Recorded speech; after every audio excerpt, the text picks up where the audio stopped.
Okay વિદ્યાર્થી મિત્રો, અહીંયા દાખલા નંબર 8 જોઈ શકો છો. પાણીમાં આભાસી પ્રથમ ક્રમની પ્રક્રિયાના પરિણામો નીચે પ્રમાણે આપેલા છે. અને વિદ્યાર્થી મિત્રો, અહીંયા 30 સેકન્ડ અને 60 સેકન્ડ વચ્ચેના સમયગાળાનો સરેરાશ પ્રક્રિયા વેગ આપણે ગણવાનો છે.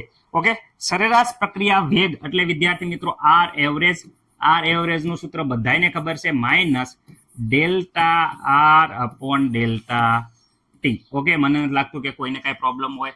એનો મતલબ ડેલ્ટા આર બરાબર તો બધાને ખબર છે કે R2 માઇનસ R1. ઓકે, આમાં કઈને કઈ પ્રોબ્લેમ નથી. નીચે વિદ્યાર્થી મિત્રો T2 minus T1. Okay sir, આ તો ખબર પડી ગઈ. પણ R1 ને R2 હું અને T2 અને T. તો અહીંયા જોઈ શકો છો 30 સેલ્સિયસ, અહીંયા 30 સેકન્ડ અને 60 સેકન્ડ બંને વિદ્યાર્થી મિત્રો જોઈ શકો છો. 30 સેકન્ડે વાત કરે તો T1 બરાબર અહીંયા 30 સેકન્ડ છે, T2 બરાબર જોઈ શકો છો કે 60 સેકન્ડ છે. ત્યારે સાંદ્રતા જે આપી અને R1 કેટલી છે 0.31 અને અહીંયા R2 બરાબર વાત કરે તો 0.17 વિદ્યાર્થી મિત્રો આ સાંદ્રતા આપેલી છે.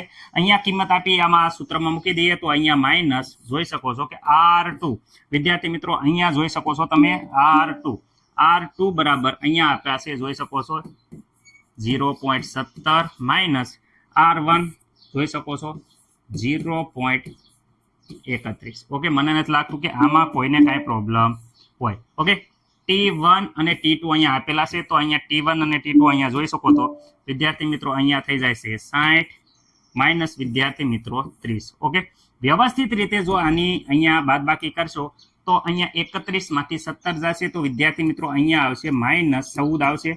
રેડી, 0.14 આવશે. ઓકે સર, અહીંયા 30 આવશે. ઓકે, હવે અહીંયા માઇનસ નિશાની છે એ ખાસ ધ્યાન રાખજો કે અહીંયા પણ માઇનસ એટલે પ્લસ નિશાની થઈ જશે. હવે અહીંયા વ્યવસ્થિત રીતે કેલ્ક્યુલેટરમાં જ્યારે તમે અહીંયા આનું સાદું રૂપ આપશો વિદ્યાર્થી મિત્રો 0.14 ભાગ્યા 33 તો તમારો જવાબ વિદ્યાર્થી મિત્રો આવે છે 0.00666 એવી રીતે આવે છે નકરા સગડા. એટલે આ પ્રમાણે કરશો તો અહીંયા ઘાતમાં વ્યવસ્થિત રીતે લખવા જઈએ તો વિદ્યાર્થી મિત્રો અહીંયા 4.677 આવી રીતે તમે લખી શકો છો. આ આવી ગયો છે આર એવરેજ અને એકમ આપણને બધાને ખબર છે કે વેગનો એકમ શું છે? વેગનો એકમ છે મોલ પ્રતિ લિટર સેકન્ડ ઇન્વર્સ. ઓકે, આ મને નથી લાગતું કે કોઈને આર એવરેજ ફાઇન્ડ આઉટ કરવામાં કોઈને પ્રોબ્લેમ થયો હોય. આ જવાબ દરેક વિદ્યાર્થી મિત્રોને આરામથી આવડી જશે.